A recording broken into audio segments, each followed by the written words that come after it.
Vouloir faire de l'argent est une mauvaise raison de vouloir se lancer dans le business, disait Steve Jobs. Est-ce à dire que vouloir accumuler beaucoup d'argent et en faire sa raison d'être est mal placé, ou vouloir acquérir ou réaliser de grandes choses est contre-productif lorsqu'il s'agit du succès? Dans cette session, on démêle le vrai du faux. Entre argent, grande réalisation et succès, c'est quoi la vérité et comment faire la différence? Premièrement, laisse-moi te raconter l'histoire du bol du mendiant et du roi. Il existait un mendiant qui s'est tenu sur le passage d'un grand roi d'un grand royaume. Et lorsque le roi passait avec sa délégation et est arrivé au niveau de ce mendiant, il a demandé au mendiant, qu'est-ce que tu veux que je fasse pour toi? Et le mendiant lui a dit, tu ne peux pas subvenir à mes besoins, tu ne peux pas combler mes besoins. Le roi a dit que mais je suis l'homme le plus puissant du royaume. J'ai tout, j'ai l'argent, j'ai l'or. Il n'y a rien que tu puisses me demander que je ne puisse accomplir. Le mendiant lui a dit, fais attention, roi, de faire des promesses que tu ne peux tenir. Et le roi dit, qu'est-ce que tu veux, dis-moi. Il a dit, ok, remplis mon bol de mendiant, remplis mon bol de mendiant. Et le roi demandait à ceux qui étaient dans sa délégation qu'on mette de l'argent là-dedans. Mais à peine on met de l'argent dans le bol avale tout et il n'y a plus rien. Le roi est étonné, il demande qu'on mette de l'or. Plus il mettait, plus le bol avalait, plus il mettait, plus le bol avalait. Et ce qui s'est passé, c'est qu'après un certain temps, la foule s'est réunie autour du roi et du mendiant pour observer la scène et c'est devenu un défi. Et pour le roi, c'était un défi. Il fallait qu'il montre qu'il est un roi puissant, qu'un mendiant comme lui ne peut pas venir et lui ravir la vedette. Il a continué de mettre. Et il a dit, à un moment même, les membres de sa délégation ont dit, roi, tu es en train de mettre toutes tes richesses. Il a dit que non, même si je dois mettre tout mon royaume, toutes mes richesses, je vais le faire parce que je ne peux pas permettre que ce mendiant vienne me défier ici. Et finalement, il a mis et il a tout mis et le bol a tout avalé. Et abattu, il tombe au pied du mendiant et il reconnaît, parce que tout le monde était là, que mendiant, tu as réussi à me défier, tu as réussi vraiment à me démontrer que tout ce que je peux avoir ne peut pas combler ce bol. Mais avant de partir, dis-moi, quel est le secret de ce bol qui avale tout ce que j'ai pu mettre dedans? Et le mendiant lui a dit, il n'y a pas de secret dans ce bol, il est juste constitué des désirs des hommes. Et c'est une histoire qui a une très grande moralité. Il dit que ce bol est juste constitué des désirs des hommes. Pour dire quoi? Les désirs des hommes peuvent rarement être comblés par les choses matérielles. Ça, c'est l'une des réalités, l'une des leçons qui sort de cette histoire. Mais il y a toute une autre leçon aussi. C'est que essayer de combler un désir avec un élément qui n'a rien à voir avec ce désir, c'est une perte de temps. Et beaucoup de personnes qui font l'amalgame entre la richesse, la grande réalisation et le succès, ce sont des personnes qui ne savent pas faire la distinction entre ce que j'appelle les désirs de premier ordre, le désir de premier ordre qui pour moi est le désir ultime, et les désirs de second ordre. Et beaucoup de personnes pensent que non, en prenant l'argent ou en réalisant des grandes choses ou en faisant ceci, ça va m'aider à être heureux, ça va m'aider à accomplir le succès, ça va m'aider à réaliser mon désir ultime d'exister en tant qu'être humain. Et beaucoup de personnes, c'est pour ça qu'en fin de vie, se rendent compte qu'elles ont travaillé dur, mais à la fin, elles ne pensent pas qu'elles ont accompli le but de leur existence ou elles ne pensent pas avoir réalisé le succès. Parce que le désir ultime de tout homme, c'est le succès. Mais maintenant, c'est quoi le succès? Parce que beaucoup de personnes tombent dans ce que j'appelle la myopie matérialiste. Ça veut dire que nous donnons un rôle à l'argent et aux choses matérielles qui ne sont pas les leurs. Et à partir de ce moment, en fin de compte, nous nous rendons compte que tiens, l'argent, c'est bien, les choses matérielles, c'est bien, mais ce n'est pas forcément ça le succès. Ce roi pensait que ses richesses étaient capables de combler ce bol. Mais il arrive à la conclusion que les richesses ne peuvent pas combler ce bol, qu'il existe des choses qui ne peuvent être comblées par les choses matérielles. Et il est important aussi que nous arrivions à la conclusion que malgré l'importance de la richesse, malgré le fait que acquérir et réaliser de grandes choses soit des choses très bien, il y a un désir ultime que j'appelle le désir de premier ordre que ces choses ne peuvent pas combler. Écoutez, si nous voulons connaître le désir de premier ordre de l'homme, que j'appelle le succès, nous devons rentrer rapidement dans le livre de commencement qui est le livre de Genèse. Et dans ce livre, qu'est-ce qui se passe lorsque Dieu crée l'homme? Il dit clairement, lorsque nous lisons le premier chapitre de Genèse, le verset 26, « Faisons l'homme à notre image, selon notre ressemblance, afin qu'il le domine. » Il dit clairement pourquoi il crée l'homme. Il crée l'homme pour dominer.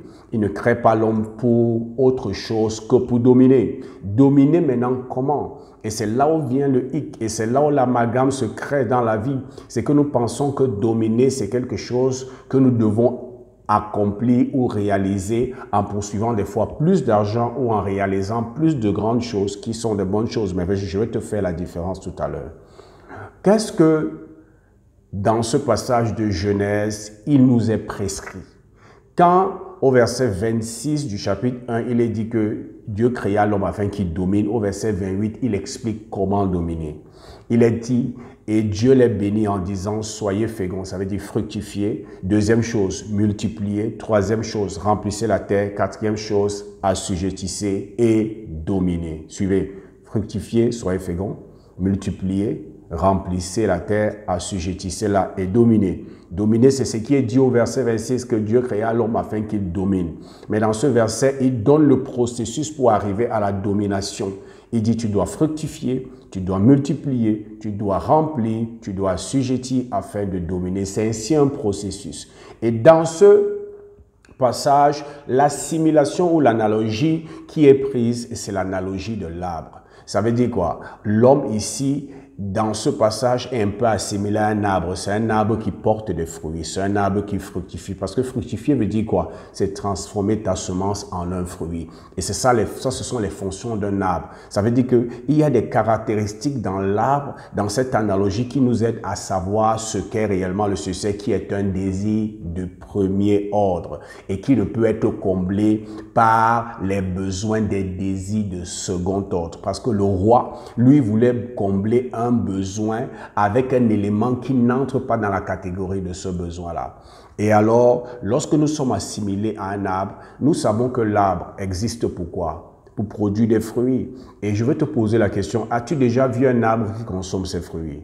Non. As-tu déjà vu un arbre qui consomme ses feuilles? Non. L'arbre grandit, l'arbre se développe, l'arbre commence à porter des fruits pour tous ceux qui sont autour de lui. Ça veut dire que implicitement dans le concept de domination selon le livre de Genèse, il est quelque chose d'important que toi et moi nous devons savoir, c'est que si nous sommes créés pour dominer et donc dominer signifie avoir du succès, il est aussi important de savoir que dominer ici ne s'obtient pas en accumulant, en amassant. Dominer s'obtient en donnant parce que l'arbre existe pour donner.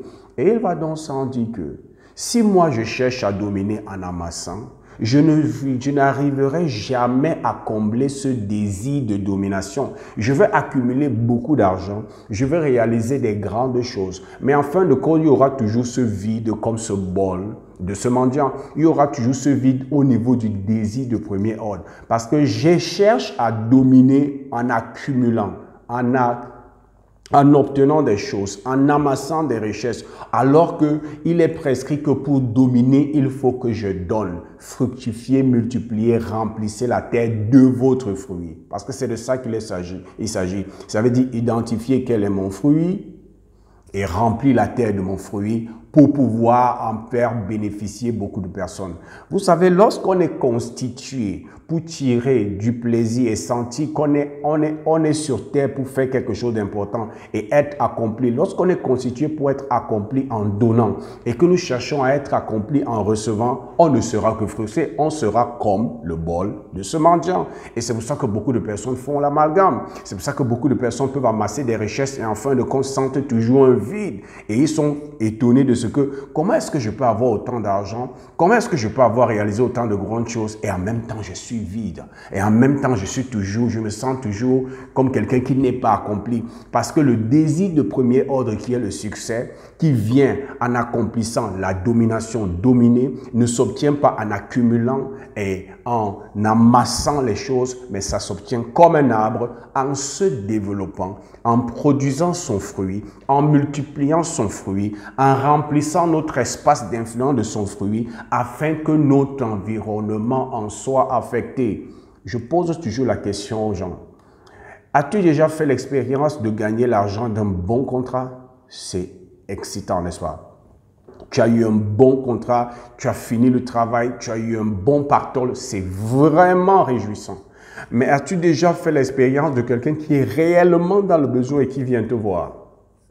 Et des fois, tu l'aides et tu oublies. Et quelques temps après, il revient vers toi en larmes et il te dit vraiment, je suis venu te dire merci. Parce que c'est grâce à toi que je peux faire ceci. Et quand tu lui demandes pourquoi est-ce que tu le dis, il dit que tu te souviens, je t'avais demandé, tu m'as donné. Et grâce à ça, j'ai pu réaliser ceci, j'ai pu réaliser cela. Mes enfants sont aujourd'hui à l'école, mon épouse est aujourd'hui stable. La joie que tu reçois de ce genre de retour, si tu as déjà expérimenté ce que tu dis, dépasse 1000 fois la joie que tu as reçue lorsque tu as gagné plus d'argent. Parce que la sagesse dit quoi? Il y a plus de bonheur à donner qu'à recevoir. Parce que nous sommes conçus pour satisfaire notre désir de premier ordre, qui est celui du succès, qui est celui de dominer en apportant aux autres. Parce que l'arbre existe pour donner. L'arbre prend du sol les ressources et les nutriments pour donner. Et c'est en ce sens que l'argent devient important. L'argent devient important parce que l'argent devient comme la ressource, comme les nutriments que l'arbre puise du sol, qui lui permettent en fin de compte de donner. C'est pour ça que l'argent est important. Mais il ne faut pas manquer de comprendre que l'argent ne peut pas combler le désir de premier ordre. L'argent est un désir de second ordre qui nous permet, comme une ressource, de pouvoir obtenir les choses que nous avons besoin pour être en sécurité, pour être libre de pouvoir contribuer à notre environnement. Ça, c'est ça la fonction de l'argent. Mais le problème vient de quoi? Pourquoi les gens s'en mêlent les pédales? Parce qu'on nous a fait comprendre que l'argent, c'est le besoin ultime. L'argent, c'est ce pourquoi nous existons. Nous existons pour aller à l'école, obtenir des diplômes et aller chercher l'argent. Et inconsciemment, ça reste en nous. Parce que l'argent est important, nous tombons dans le piège que l'argent, c'est la chose la plus importante. L'argent, c'est la chose pour laquelle nous existons. Non, l'argent, comme les nutriments que l'arbre puise de son environnement, que ce soit du sol, que ce soit du soleil, que ce soit de la pluie, l'argent, c'est une ressource. Nous avons besoin de ça pour pouvoir nous déployer, mais en aucun cas, l'argent va combler le désir de premier ordre, qui est le désir de dominer, pas par l'accumulation, mais de dominer par la contribution, de dominer par amour, parce que nous voulons contribuer. Et d'où vient donc, quelle est la place des grandes réalisations dans ça? Parce que si nous comprenons que le succès, c'est dominer, et que dominer s'obtient en contribuant et non en accumulant, alors, et que nous comprenons après que l'argent, c'est la ressource qui nous permet d'être en sécurité, de mettre notre famille en sécurité, d'avoir ce que nous avons besoin, de pouvoir avoir la liberté de pouvoir continuer d'assouvir notre désir de premier ordre qui est de contribuer pour les autres. Où est la place des grandes réalisations? Laisse-moi te dire ceci. Steve Jobs, on lui pose un jour une question sur comment est-ce qu'il a fait pour créer Apple. Parce que beaucoup de personnes imaginent que certainement il a fait une grande étude de marché, il a une grande idée, il a vu un besoin, il a décidé avec Steve Wozniak qu'allons combler ce besoin. Mais sa réponse a surpris tout le monde. Et il a dit, en réalité, ils n'ont jamais eu l'idée de créer une compagnie. Ça n'a jamais été dans leur projet. C'est des gens qui étaient passionnés de codage, passionnés d'inventer, de créer des choses dans le domaine de la technologie, de l'informatique, qu'ils ont décidé un jour, parce que je crois qu'à cette époque-là, Steve Wozniak travaillait à HP, j'ai oublié là où Steve Jobs travaillait, ils ont décidé qu'à leur temps libre, quand ils finissaient le travail, de se concentrer et de créer un ordinateur. Ils pensaient que c'est quelque chose qui devait être important pour eux. Ils ont créé l'ordinateur pour eux deux. Suivez bien. Ils n'avaient pas une idée de créer Apple. Et lorsqu'ils ont fini de créer l'ordinateur, ils ont présenté ça à l'un de leurs amis. Oh, voilà, on a créé une machine, vraiment. Et leur ami a tellement été impressionné qu'il a leur demandé de créer aussi une machine, un ordinateur pour lui. Ils ont créé pour lui et c'est comme ça que le message s'est répandu parmi leurs connaissances et beaucoup de personnes ont commencé à dire, nous aussi on veut la même machine, s'il vous plaît, pourquoi vous faites seulement pour l'autre, vous ne faites pas pour nous? C'est comme ça qu'il dit qu'ils étaient omnibulés, ils étaient débordés à un moment parce qu'il dit qu'à cette époque-là, ils faisaient les machines à la main. Il n'y avait pas un système d'assemblage automatique qui faisait ça, ils faisaient ça à la main. À un moment, c'est difficile, devenu pénible parce qu'ils n'arrivaient pas à satisfaire tous leurs amis et ils se sont assis, ils ont dit que non. Si on pouvait créer un système qui nous permet de produire même 100 de ces machines telles que quand nos amis vont demander, ce sera plus facile de le leur vendre, on va pouvoir se reposer. Ainsi donc pour se libérer du besoin de travailler physiquement, pour pouvoir dégager de leur temps, pour satisfaire leurs amis, c'est là ils se sont rendus compte que le seul moyen de pouvoir le faire, il fallait qu'ils créent une entreprise. C'est comme ça qu'ils créent Apple. Apple, qui est une grande réalisation aux yeux des hommes, Apple est né d'un besoin d'aider les gens.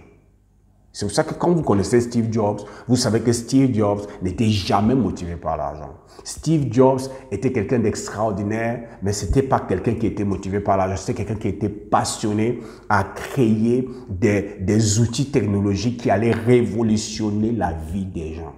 Et ils ont trouvé que le meilleur moyen pour eux de pouvoir satisfaire la demande qui commençait à être grande, c'était de créer une entreprise qu'ils ont intitulée, qu'ils ont nommée Apple.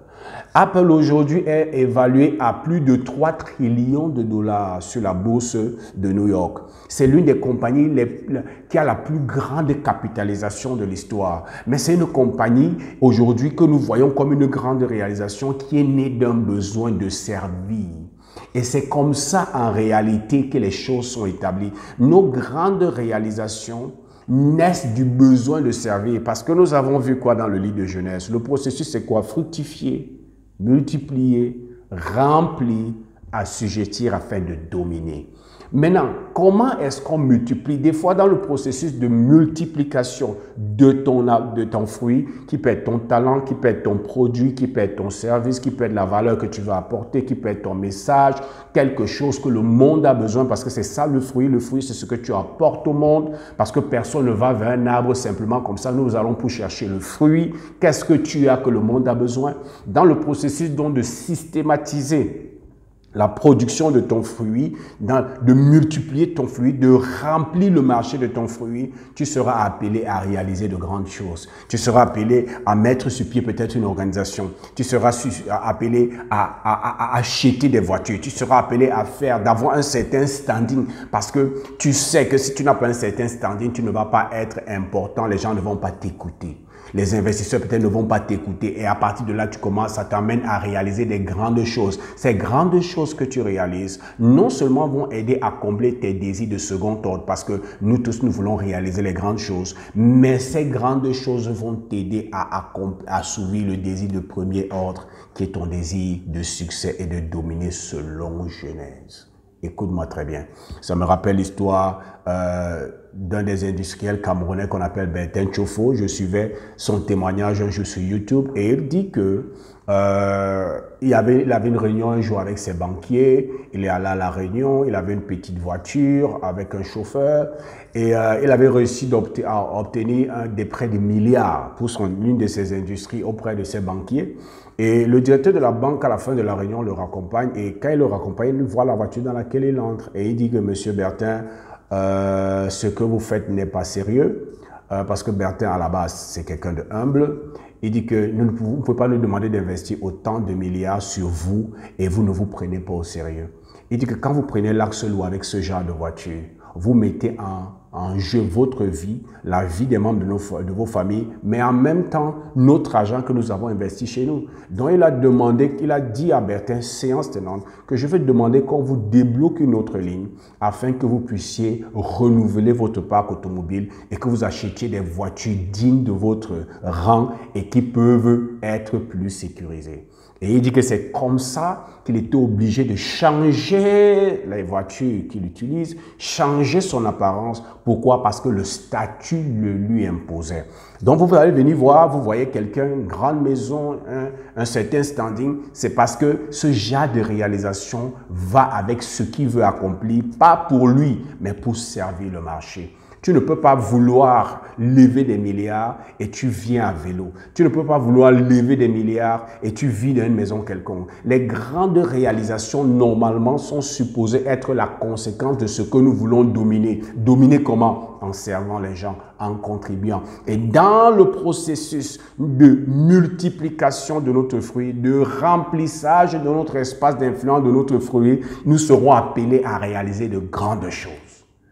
Et ça va nous permettre non seulement de satisfaire nos besoins de second ordre, mais ça va nous permettre de satisfaire le besoin ultime qui est pour nous le besoin de dominer. Vous voyez donc la différence et comment tout ça se met ensemble. Nous sommes appelés en tant qu'êtres humains à réaliser le succès. Comment? En dominant. On domine comment? Pas en accumulant, en contribuant, en donnant notre fruit, en multipliant notre fruit, en répandant notre fruit dans notre entourage. L'argent, c'est la ressource qui nous aide à réaliser cela. Et pendant que nous cherchons à atteindre plus de personnes avec notre fruit, nous serons appelés à réaliser de grandes choses. Pas parce que c'est les grandes choses qui sont notre but ultime, mais parce que les grandes choses nous aident à toucher plus de personnes.